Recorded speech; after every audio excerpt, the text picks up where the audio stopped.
Hello, c'est Doc Nutrifit. Vous avez été nombreux à être choqués par cette vidéo de bébé poilu. Dans son cas, vu la densité et vu la couleur très foncée des poils, possiblement il s'agit d'une hypertrichose et on verra si ça progresse, ça pourra peut-être entrer dans ce qu'on appelle le syndrome d'Ambras que je vais vous parler après. Mais là, je vais vous parler d'une pathologie ou spécificité qui arrive à certains bébés qui est complètement normale, qui s'appelle le lanugo. Ces poils que vous voyez sur bébé ou lanugo ont un rôle super important. Ils apparaissent à peu près au 4e mois de grossesse et servent d'isolant thermique. En effet, pendant les 9 mois de grossesse, bébé baigne dans leur liquide amniotique et n'a aucun moyen vraiment de réguler sa température.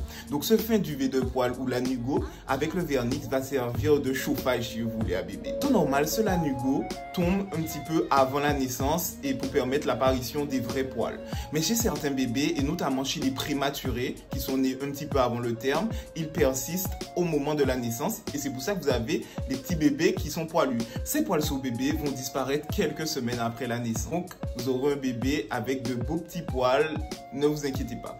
Par contre, si cela persiste, ça peut rentrer dans certaines maladies qu'on appelle l'hypertrichose et certains syndromes qui sont vraiment de grosses hypertrichoses qu'on appelle le syndrome d'Ambras ou le syndrome du loup-garou. Donc si vous avez un petit bout de chou qui naît avec beaucoup de poils, sachez que ce n'est pas un monstre, il va les perdre et il sera tout mignon, tout propre.